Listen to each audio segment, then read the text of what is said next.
Good afternoon. Welcome back. I've been given the pleasure of introducing our next presenter, Richard Sheridan. He is the CEO and Chief Storyteller for Menlo Innovations in Ann Arbor, Michigan. Richard has never shied away from challenges, opportunities, or the limelight. While his focus has always been around technology, his passion is actually process, teamwork, organizational design, with one goal in mind, and that's the business value of joy. Please join me in welcoming Richard Sheridan to the stage. Thank you, sir. Scary sound, huh? I'm going to start with a video. Give you a sense of what we're going to talk about here.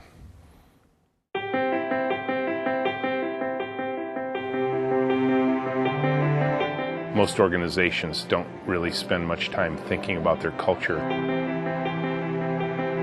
Most organizations operate in chaos. Everyone wants to work on something that's bigger than themselves. I did. I started out in an industry that I was very excited about. Very quickly, I hit a trough of disillusionment. And by 1997, when I was promoted to Vice President of Product Development, I wanted out. I wanted to get as far away from this industry as I could. And then in that moment, I decided to change the industry. And that's the story that I've captured in this book. People are coming from all over the planet to come visit this space that's in the basement of a parking structure in downtown Ann Arbor, Michigan. And they're coming for a reason. They're coming to see something. What most people are looking for is some lessons around what it takes to build an intentionally joyful culture. Imagine half of my team had joy and the other half didn't. Which half would you want working on your project? We had so many requests for these tours, we realized it was time to share this story with the world in a different way. And that's how the book came to be. The space is flexible. We work two to a computer. We assign these pairs. We switch them every 5 working days. The human energy that results from this kind of organization, you can actually feel the joy when you're in the room. My name is Richard Sheridan, and I'm the author of Joy, Inc.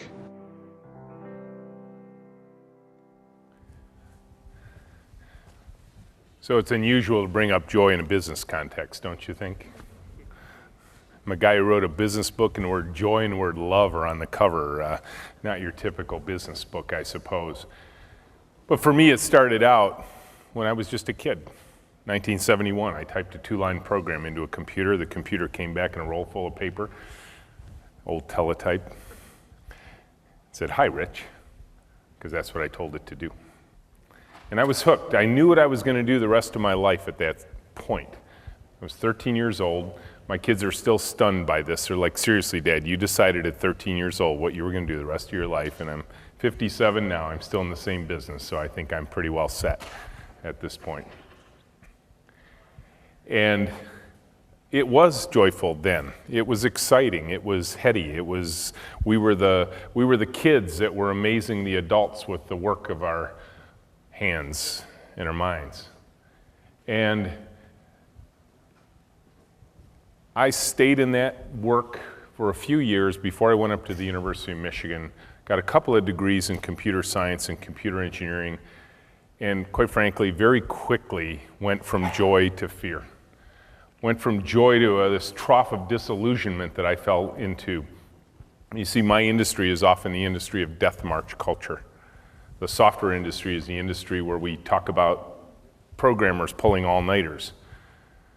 I used to have to over-explain this, and then the President of the United States came on during the healthcare.gov crisis and said, "Don't worry, we have programmers working 24/7. That's when I started worrying. You see, typically in my industry, you don't work 3 shifts. When the President said that, he was talking about the same people working around the clock. And I can tell you, that's only a formula for disaster in the software industry.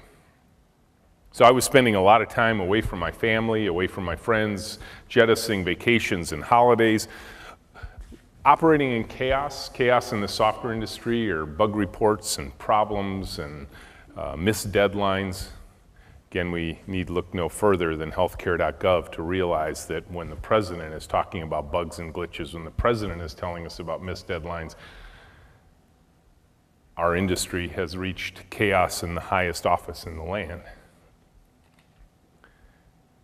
A lot of times when you're in that chaotic environment, when you're in the land of, coming home tired from work like I was, and my wife would look at me with my droopy eyes and she'd say, honey, you're home really late tonight. Did you get a lot done? And I'd be like, no, I didn't get anything done today. I got a lot of stuff started, but nothing done.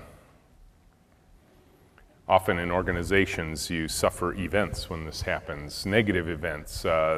Knight Capital Group in New York City, a tired programmer updated software erroneously and in the next 45 minutes traded $7 billion worth of securities it wasn't supposed to. Cost Knight Capital Group $400 million in 45 minutes. That's what I call an event. To err as human, to really follow things up requires a computer. So, in this environment, usually when you have events, you pull this big lever in your organization over to bureaucracy. And this is typical in our industry. We start creating 3-ring binders of documents to describe processes and workflows and stage gates and committees and sign-offs and approvals and all that sort of thing. And now you've gone from chaos to full-blown bureaucracy. You've gone from the land of never getting anything done to the land of never getting anything started. And then one day the boss comes in and says, oh, by the way, Rich, that project you've been working on the last few years, it's canceled. And you're like, what? Really? All that time away from family? One of the largest business project failures in the history of mankind was a $10 billion project where 10,000 people worked for 5 years to try and bring a new product to market. And as soon as it shipped, they canceled it. You all know what it is. Actually, it was Microsoft Vista. You may recall that when they started shipping Vista, as soon as they started shipping computers, they sent coupons with every computer to say you can downgrade from Vista to XP. Imagine how exciting that was for those 10,000 people at Microsoft who had just spent 5 years of their lives living in that kind of environment I was talking about. Microsoft is famous for death march culture. And as soon as the work of your heart, your hands, and your minds gets out into the world, the marketing department says, yeah, we told the community they don't have to suffer through the product you just created. We're allowing them to downgrade to Windows XP. Very, very sad stories indeed in my industry, but I'm not here to talk about suffering.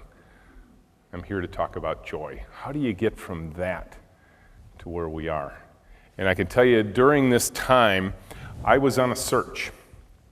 I knew where I was headed. I knew I would know it when I saw it. I wasn't exactly sure what it would look like at the end, but I was just convinced. You see, I'm a perennial optimist. If you put me in a room full of manure, I will keep digging till I find the pony.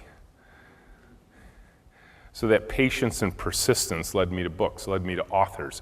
Books like Peter Senge's book, The Fifth Discipline, on the art and practice of learning organizations. Peter Drucker's book on management. Tom Peters' book, In Search of Excellence. And you see, because what I was looking for was not a technological solution, it was a human solution. Organizing technology is actually trivial compared to organizing human beings into effective teams. Along the way, the world was rewarding me. While my heart was sinking as part of my profession, I was literally thinking of getting out of the industry entirely. I was dreaming of canoe camps in the boundary waters of Minnesota. My wife still laughs at me to this day about that one. She's like, really, honey? Did you think we'd follow you, me and the girls would follow you to the boundary waters to start a canoe camp? Well, a guy needs his fantasies, right? And so by the time 1999 rolled around, I was promoted to vice president of product development at a public company, a very tired old public company in Ann Arbor called Interface Systems. And over the next 2 years, after I read this book and saw a video on an industrial design firm in California, I had a new kind of team. And then it was all taken away from me in 2001. Job was gone. Industry was gone. You see, everybody thought our industry was going offshore at that point. It's hard to imagine that this day and age, but in 2001, everybody said, parents were telling their kids, don't go into computer science. There won't be any more industry anymore. It's gone. And in that moment, we decided to start a new IT services firm called Menlo Innovations. Crazy notion, right? In the depth of a depression in our industry to start a new business. But we knew something. We knew something the rest of the world didn't know. We knew what we had accomplished in those previous 2 years when everything was taken away from me, when the internet bubble bursting in 2001 swept away the company that I was working for at that point, and we started a new business. And we called it Menlo Innovations. And what I want to walk through with you today is I want to explore with you the concept of joy in a business context. The question I pose to you as we walk through these slides is, does joy matter? Does it produce business results? Should anyone care? Now, when you walk into Menlo, you walk into this environment, and many people do, we're on track this year to host over 3,000 visitors who are coming from all over the planet. Executives come on corporate jets just to fly in and spend a day or two with us. And they come in to visit. We count the tours on a little panel at the beginning of the tour. And what they see is one of those vilified open office environments. Maybe you've read about them. Fast Company magazine says this idea of a big open space where people work is an idea born in the mind of Satan in the deepest caverns of hell. And in those articles that magazines write, they say they have psychologists with data that proves this doesn't work. They write books about that sort of thing. And then people send me these articles, they send me these books, and they say, Rich, why does this work for Menlo and it doesn't seem to work anywhere else? And I said, well, it's quite simple, actually. See, we didn't build an open and collaborative workspace. We built an open and collaborative culture, and then we fit our workspace to our culture. What a lot of companies have done over the last few years is they've taken a bunch of people who don't trust, don't know, and don't like each other, stick them out in a big open room together and say, now you're going to get along. And then it doesn't go that well. You're like, but I hate these people. Our room is noisy. The way we organize the work, as you'll see in a minute, is we all work to a computer. This is Keely here, by the way. She grew up in Adrian, so. So one big noisy open room. One of the strongest rules at Menlo is we all work in this big open room together, including me. My office, my table, if you will, just got moved right around here. I was over here, then they moved me here, then they moved me here. One of the strongest rules in the room is you can't wear earbuds while you're working. Very unusual for a tech company to not have earbuds in your ears. I can tell you, I get invited to a lot of companies around the country who bring me in. They want to talk to me about their cultural issues. They want to talk to me about the challenges their teams are facing. They want to show me their technical team, and they walk me through their sea of darkened cubicles. And they say, the tour goes something like this. Rich, this is where our technical team works. They're thinking really deep thoughts right now. And we tiptoe through, and I look inside these darkened cubicles, and everyone has their back to the door, their screen turned away from the opening, earbuds in their ears, and they're silently clicking away on keyboards. And we get to the corner office, and the executive closes the door and looks at me and says, first thing I want to talk about is some of our communication challenges. Really? You think it's because nobody's talking to one another? Oh, no, we have all this electronic gadgetry installed. Yeah. What we rely on here is something different, and I'll share that with you in a second. At Menlo, you can actually see the teamwork. It comes to life. It's shoulder to shoulder to shoulder, much like a sports team on the weekend, rather than an org chart on the wall. The space is flexible. These pull-downs from the ceiling, the lightweight tables, scream to the team, if you want to change the space, change me. There is no facilities people. There's no permission to ask. There are no rules around how the space gets set up. But for all of the years of our existence, our team has chosen to push the tables right near one another, right next to one another. They want to work shoulder to shoulder. They want to work in close proximity to one another. The space is also very visual. We use the walls. All the important artifacts at Menlo are paper artifacts that are push-pinned to the wall. And in the spirit of Peter Senge's book, The Fifth Discipline on the Art and Practice of Learning Organizations, we built one of those. We embrace learning. There are books everywhere, but books are only a small part of our learning system at Menlo. It's actually the way we work that promotes the learning. You see, we connect people intellectually and emotionally, physically.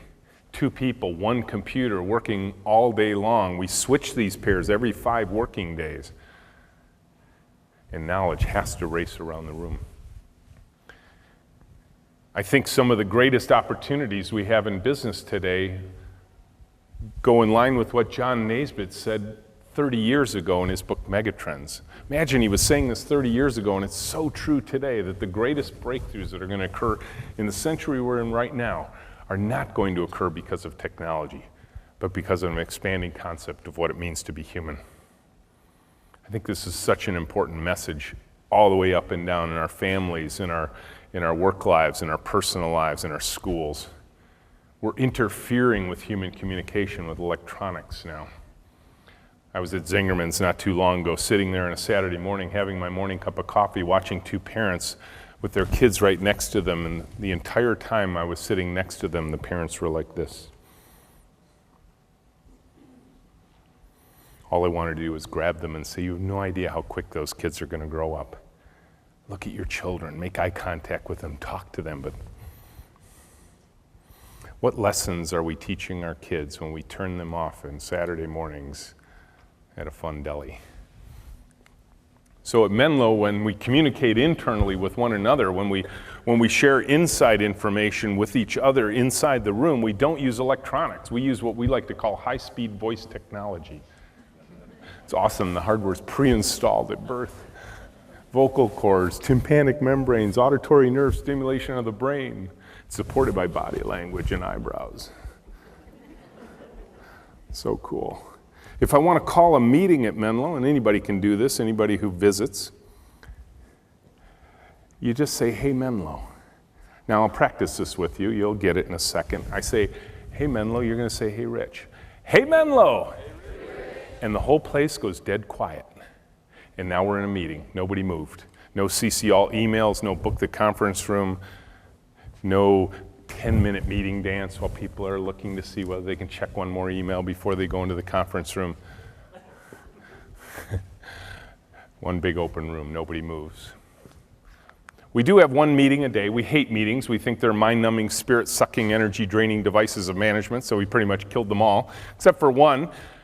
It's called by a dartboard on the wall. The dartboard has an alarm clock. At 10 o'clock every morning, the dartboard goes off. Why a dartboard needs an alarm clock, I have no idea. But we're programmers, so we program the alarm clock. And at 10 o'clock, it goes bong, bong, bong, bong. And everyone stands up. It's sort of cult-like. Base word of culture is cult, right? And they gather in a circle. And everybody comes, whoever's in the room. And I do mean everybody, including Fern the dog.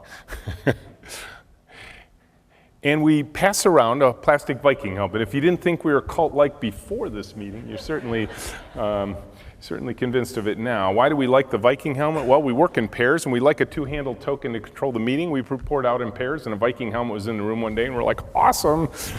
So here's Tracy and Joe reporting out. Here's Katie and Nate reporting out. Here's Thomas and Carol, 2 of our high-tech anthropologists reporting out at this meeting. The other innovations in communication are how do we communicate with our stakeholders? For us, what we do for a living is we design and develop software for others. All of our work is on contract with people who bring their projects to us, and we form teams around those software projects. Now, as I referred to in a few other projects that have gone awry over the last few years, some very publicly, I can tell you that software projects can get off track very easily. So what we do is we reconnect with our client every 5 days to make sure our project stays on track. We reconnect in an event called a show and tell. Sort of the spirit of all the best things you learned in life you learned in kindergarten.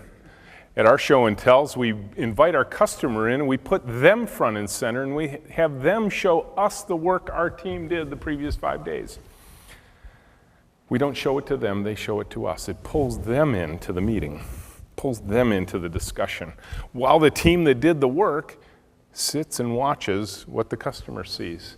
Now, a lot of times in this meeting, it's kind of interesting what will happen. Customer will look and say, oh, is that what you thought I meant? That's not what I meant at all. And our answer is, woohoo, we worked 4 hours on one of our little story card tasks and we got it wrong. And now we found out less than 5 days later, we can correct it before it kills us. Sometimes the customer looks at what we did and they say, that's exactly what I thought you would do.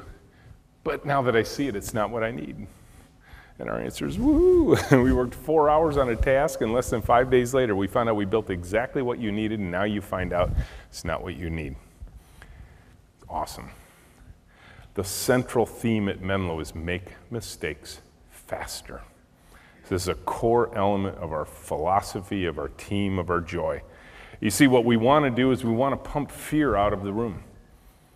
Fear is the mind killer, especially for a creative team, but I think it kills the minds of everyone.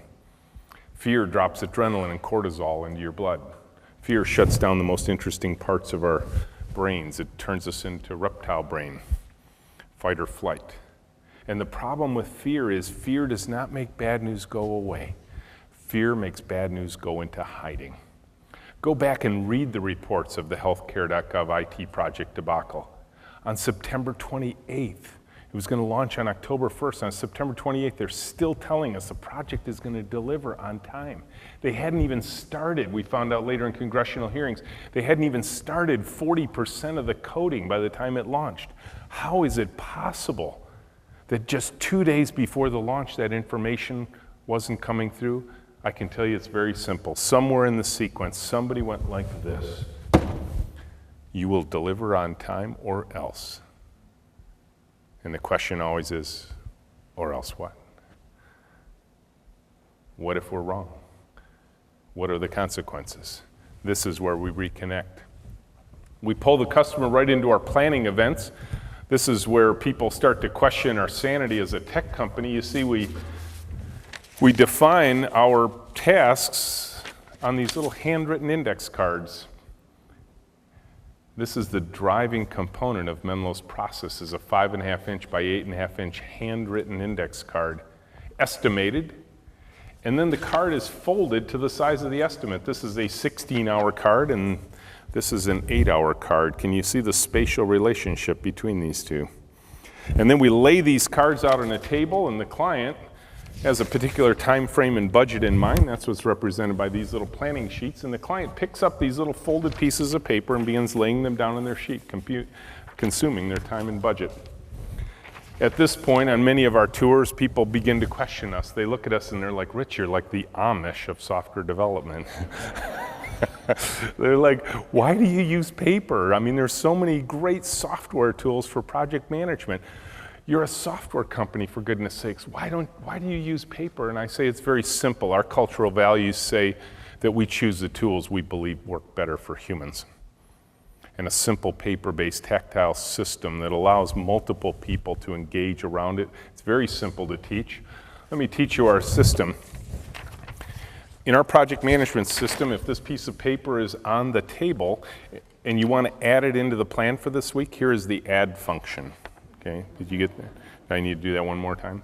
Let me show you delete. Okay, you've just learned our project management system. Try that with Microsoft Project sometime. Client gets very involved. They move these little pieces of paper around. They collaborate side by side with our team while they're doing it. They're making choices, and the beautiful thing is it doesn't all fit. If you guys ever have done project work in your life, even at home, you know you never have time and budget to do everything you want to do, right?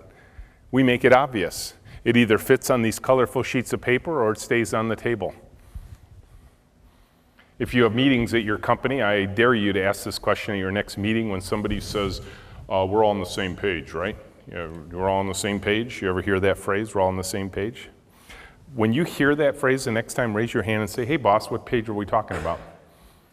The whiteboard, the flip chart, the laptop, the iPad, the little notebook, which page?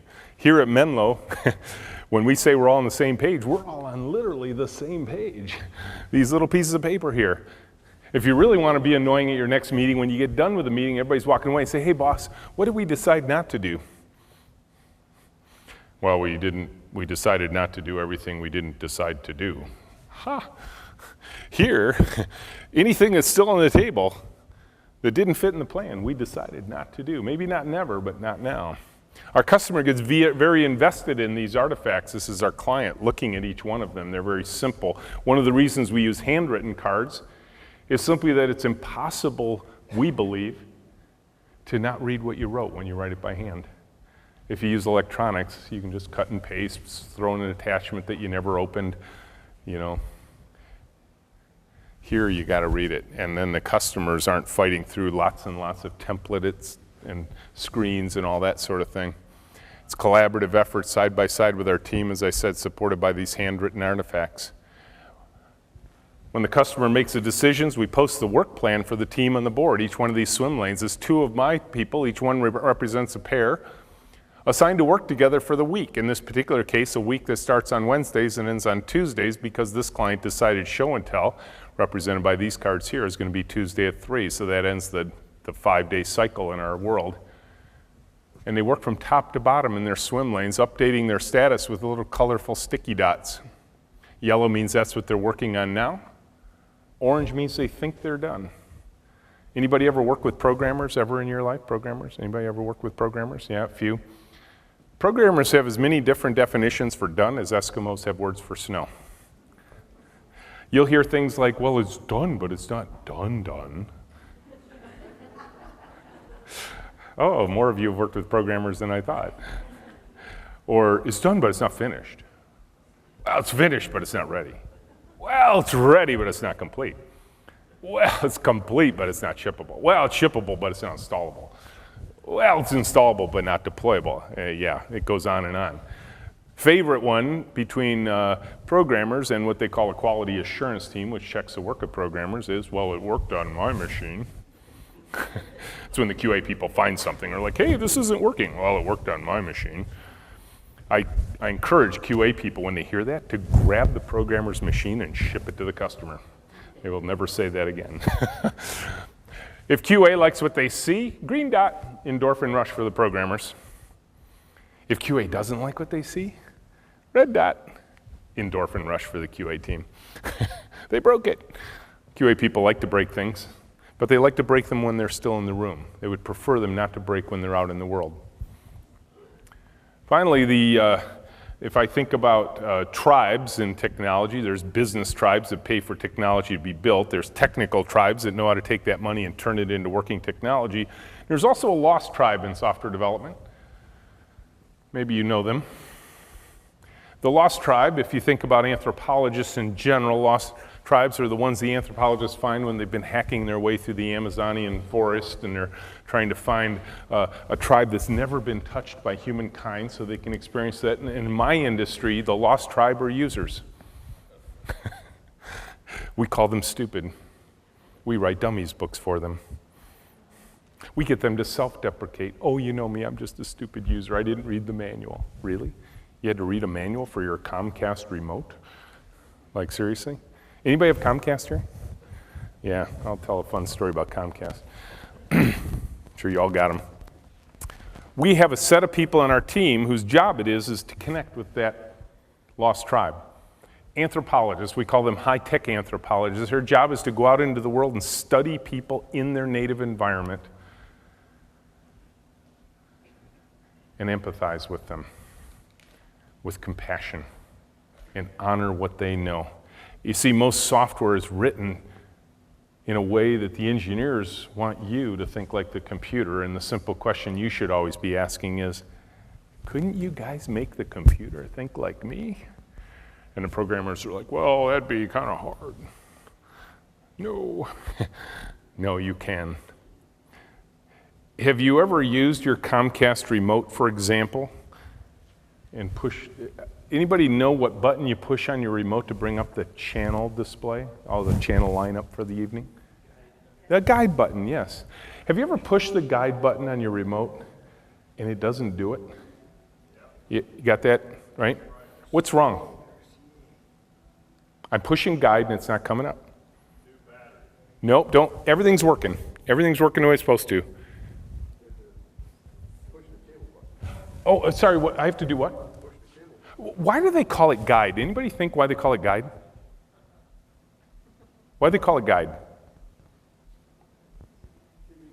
TV guide, yeah. So I should push the TV button, shouldn't I?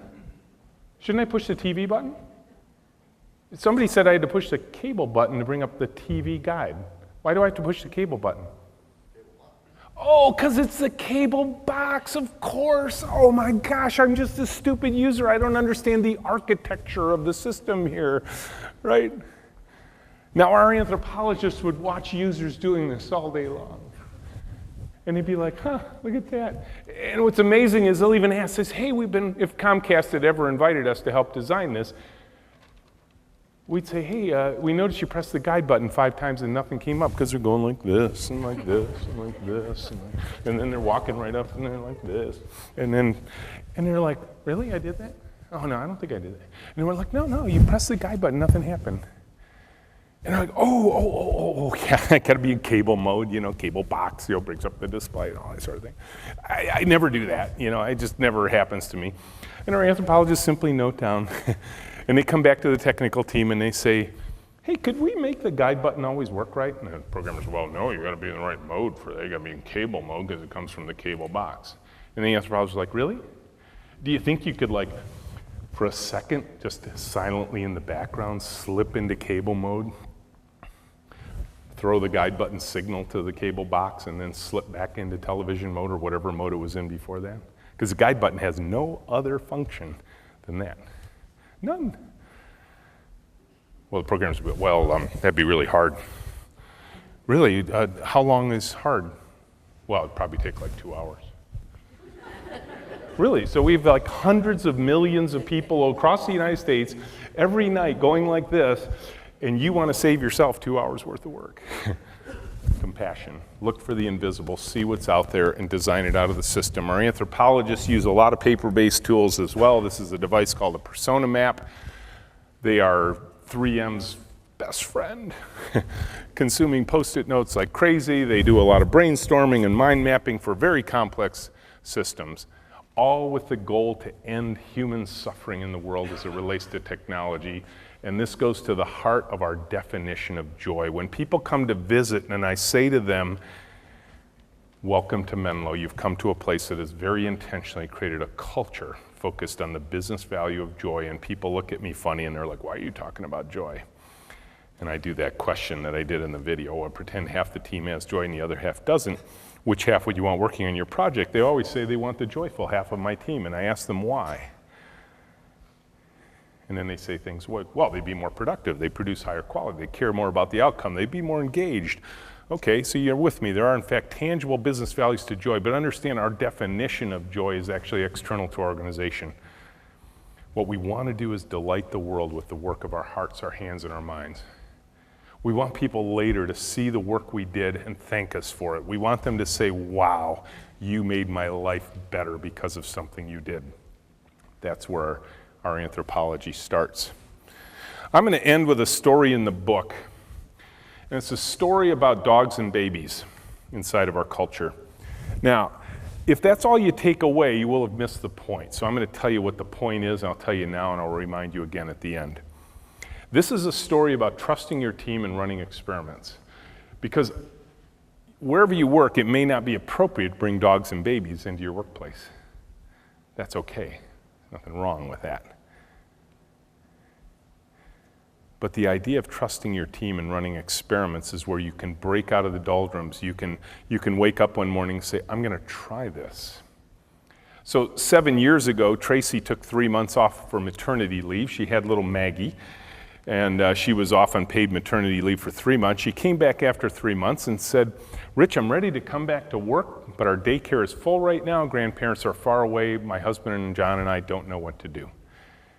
And I said, Now I can tell you in this moment, there was a screaming match in my brain that Tracy never heard. There was the bright voice and the dark voice screaming in my ears. They were silent. It was just all in my head. The dark voice said, don't you dare say what you're about to say. HR will kill you. The lawyers will freak. The insurance policy will go through the roof. The bright voice said, it's your company. You don't even have an HR department. And you love kids. So I looked at Tracy, I said, bring her in. She was like, what are you talking about? I said, bring her into work. She said, all day? I said, sure. She said, every day? I said, why not? Now she's testing me. She wants to see, did I think this through? The answer was no. And she said, she looked out in that big open room. She said, Rich, where will I put her? I said, Tracy, she's 3 months old. She's not going anywhere. Put her in a bassinet or a car seat on the floor next to where you're working. She goes, but what if she makes a fuss? I said, here it's like a noisy restaurant. You'll never hear her. Now, can you see what she's doing? She's doubting. She's testing me. She wants to see what could defeat this. And then finally she said, but Rich, what if she makes a really big baby fuss like babies can? I said, Tracy, you're the mom. I trust you. You'll do the right thing. We'll work it out together. Now,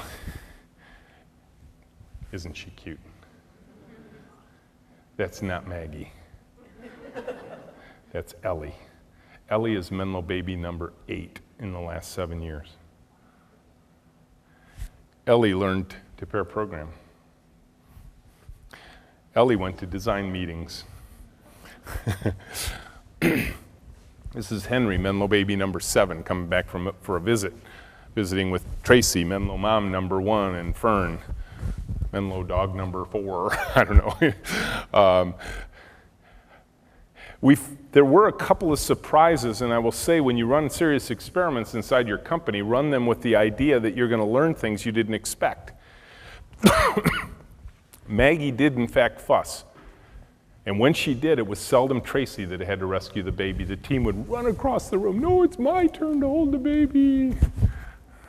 And they would carry the baby around the room. I lead a lot of the tours, and a lot of tours, if there was an active baby at Menlo, the moms would come over and say, so Rich, you're going to be walking around for 90 minutes with that deep booming voice, and it's nap time for the baby. And they would hand me the baby while I'm leading a tour, and I would carry this baby around with 20 people. And they're all like, this has got to be the coolest company ever. Now, there was one morning where I came in, there was a Post-it note on my computer, and it said, Dear Mr. Rich, I'm really sorry I threw up on your shoes yesterday, Ellie. I think she had a little help filling out that note. And then we discovered something even more powerful, and it was this, that our customers behave better when you bring a baby to the meeting. It's awesome. Joy. This is Henry learning how to manage. He's going around going, hey, how's it going? Hey, what you working on? Hey, you got your TPS report done? Then this happened. We've always had a policy of allowing people to bring their dogs into Menlo. This gentleman here is Michael. He's one of our customers who's come in for one of our weekly show and tells, meeting with Megan and Laura, 2 of our high-tech anthropologists, and they're going through things. Michael called up just before he came in, and he says, hey, do you mind if I bring Buster with me? And we're like, sure, who's Buster? He says, my Great Dane. We're like, sure. So he brought this dog that if he put his paws on my shoulders, he's up to here on me, gentle giant that he is. Buster would get into our conference room and he would put his claws between the sliding glass barn doors and pull them open just so he could smell Menlo. And Fern would come up and they'd meet nose to nose. And it's a fun story, but what I realized the power of this story was actually this, that what was happening here, because Michael could bring his dog into where he worked, but he knew he could bring his dog into where we worked, was our customer was beginning to participate in our culture. And when you start to get your customers drawn in such a way that they begin to feel like they are part of you, you have created a very powerful cultural element to what you're doing. And this becomes part of the joy, is when your customers start behaving like you do inside of your culture. There's no question, amongst all this fun and frivolity and babies and dogs, there is incredible rigor and discipline, because what we want more than anything else is delight the world with the work of our hearts, our hands, and our minds. And we couldn't do that unless we were producing software that actually worked every minute of every day. The last time our team remembers a software emergency is 2004. It's very unusual in our industry. We often hold the lives of people in our hands with the work we do. We rebuilt the organ transplant information system at the University of Michigan Health System, a project that ended about 8 years ago, still running that part of the hospital today. We actually work on scientific software for medical devices that is used by researchers to try and find cures for various leukemias and lymphomas and cancers and AIDS, and now will be used to monitor the treatment of patients who have those diseases. So the work we do is very serious, but inside the room there's a human energy that is really unable to be defeated. What we wanted more than anything from the beginning was to build the learning organization that Peter Sengedi talked about, because whether this is your company, your community, your state, your nation, there is only one competitive advantage, and that is your ability to learn faster than your competition. I'm happy to take questions. We've created a special landing page for all you guys if you want to download a free chapter of the book. I know many of you got a copy of the book. Download these slides when we do tours. We'll host over 3,000 people this year alone who will come in for a tour. So I brought some brochures up here as well, and business cards and that, if you want to stay in touch. Thank you very much. Appreciate it. Thought I saw a hand go up over there. Rich, I was wondering if you could share us some of your ideas on human capital, people as a sustainable resource. Absolutely. Yeah, so a crazy part of Menlo is that we work 40 hours of work a week. We never work weekends. We've never had to deny or delay a vacation request. When you go on vacation, we forbid you from checking email, which is crazy, right? And you can only work at Menlo in the room, unless you're a high-tech anthropologist where you're doing field work. All work must be done in the room. There are no laptops, there's no VPNs, there's no ability to connect in from home to do your work. And so our office kind of opens at 8 in the morning, closes roughly at 6, and then it's dark and locked. And on Friday evening, when it goes dark and locked, you're gone for the weekend. Now, it's a crazy system we had to put together to make that all happen and still meet the demands of our customers. So, don't think that what I just described is trivial, because we have demanding customers who love our culture, love the effect it produces, but don't really care that much about us that they want to make sure we work 40 hours of work a week. But ultimately what we were looking at in this wasn't namby-pamby People's Republic of Ann Arbor business value of joy. What we wanted more than anything was to give what Deming said, our team, a chance to work with pride. We wanted them to have the best possible chance of producing quality outcomes, and we believe the only way to do that is with sustainable human beings. If you think about sustainability discussions on the planet today, we're talking about sustaining the climate, the environment, ecosystems, urban cores, economies, cities, all that kind of stuff. I think it's time to add something to that discussion. How do we sustain the people who work for us? I think in some circles we've actually learned to treat our machines better than we've learned to treat our humans. I refuse to accept that as a notion of business. So that's our view on sustainability. With all the paper that you guys use, what sort of recycling? Yep, we are very good recyclers. We've got recycle boxes, paper recycle boxes, plastic water bottle recycle boxes, and that sort of thing. There's even somebody who just recently started a recycling for organic stuff, food, kitchen stuff. We had to shut that down because of a fruit fly problem. So we're not sure what we're going to do to combat that. There's probably an answer, but we haven't found it yet. But we are very good recyclers. You mentioned that you have a policy where 2 people will share a computer to work. Yes. Do you have any statistics as to how that improves efficiency, or is that just routine? Well, there's a whole bunch of reasons we put 2 people on one computer. Productivity is only one of them. The one direct evidence I have of how productive this could possibly be is we were head-to-head competing on behalf of one of our customers. Our customer's competing with a company that had been in their business for 30 years. This was a startup company.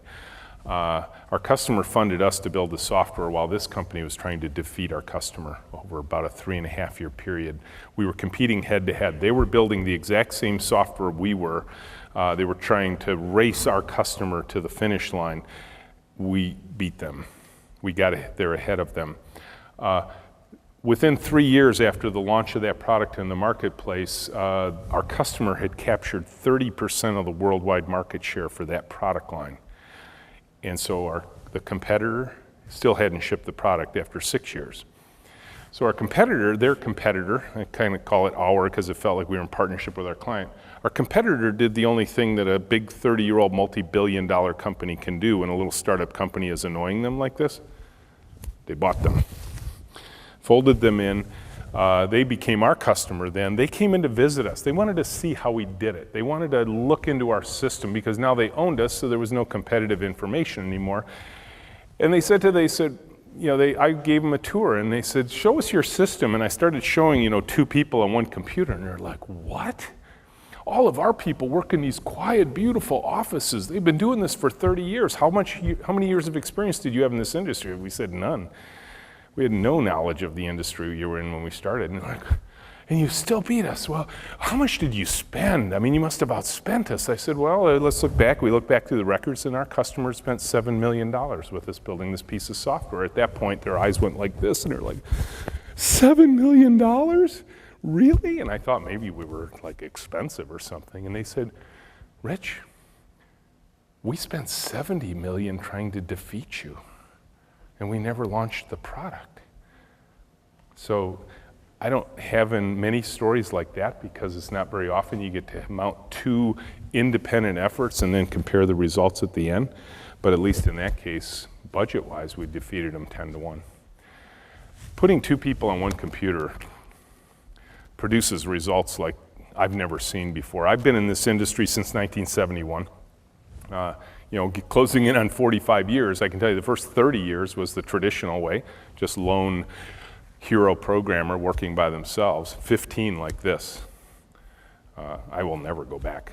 This outperforms the traditional way of organizing our industry at least 10-1. It's probably better than that actually, because we shipped, they never did. So their 70 million wasn't even done. So I don't know how much more it would have cost. They just shut down that effort as soon as they bought our company, our customer.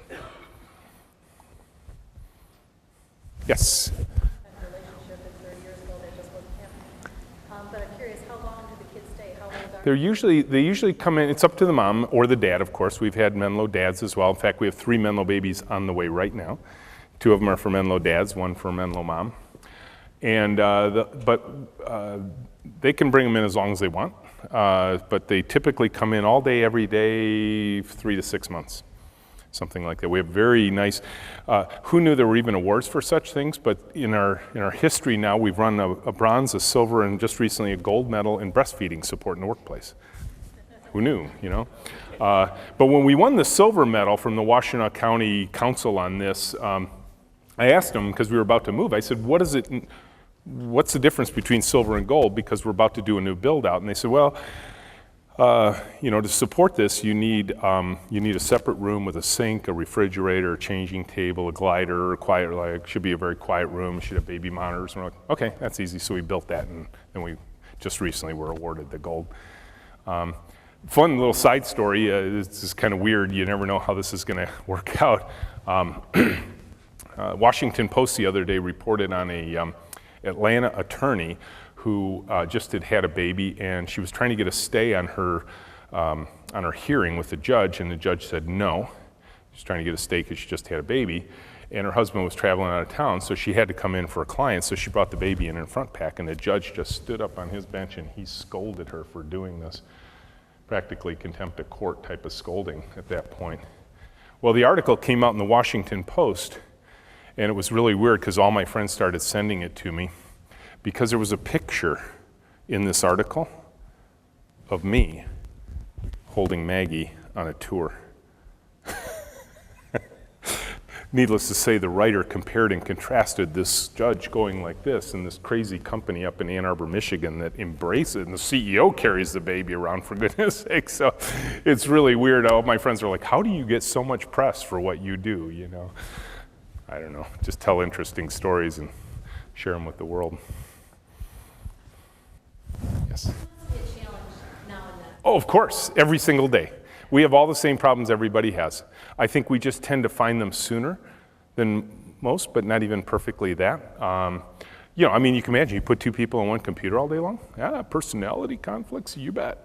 There's a reason that crucial conversations, crucial confrontations, Influencer, Anatomy of Peace, Leadership and Self-Deception, why these books are everywhere at Menlo. Because we have to work on the human communication challenges, right? Everybody, I mean, let's face it, when we walk in the work door, all of us, we're all just big salty bags of hormones. There's stuff we brought in with us from home. There's something that went wrong. The washing machine broke, had to shovel the driveway. The dog did something that you didn't want the dog to do. All that kind of stuff. So, yeah, we're all just regular human beings. What I think we get a chance to do in our environment is actually practice the skills of interpersonal communication a lot because of the way we work. So I think we get pretty darn good at it. But there's also an attitude that says, hey, I think the value of a strong culture is underlying it is a shared belief system where everybody who comes into Menlo wants it to live to see another day. So even when the team starts to see something going off, they're like, how do we rein this back in? And so we have a lot of interesting discussions about that. But yeah, we're regular people, regular company, regular problems. I am the eternal optimist at Menlo. I probably should say that on my big business card as well. Emily, one of our project managers, one day was telling me about some problem we were having, and I looked at her and said, Em, that's really a good problem to have. And finally, she just threw up her hand. She says, I knew you were going to say that. She says, Rich, could you share with me just once what a bad problem to have would look like? I said, sure. I said, let's say the customer you're talking to me about has 18 people on the project, calls up and cancels. And we got to get together and take 18 people out of the team and send them home. I said, that wouldn't be a good problem. She goes, oh, yeah, okay, yeah, this is a good problem to have. Because what she's trying to do is figure out how we're going to staff up to grow the project team rather than shrink it. So, yeah, sometimes we forget when you're in a positive environment that the negative stuff can be hanging right there, out there on the edges.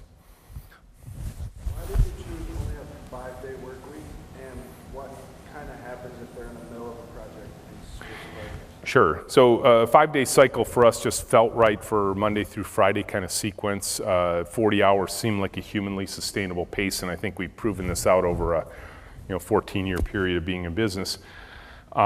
And because we break the project down into these tiny little pieces, 16-hour pieces, 8-hour pieces, most of the time the individual pieces get done so that by the time, like let's say you and I work together for the week, now I'm not actually doing this work, so this is just kind of a pretend scenario because I'm up here speaking to you while they're back there writing code, but let's say, we'll make it the two of you.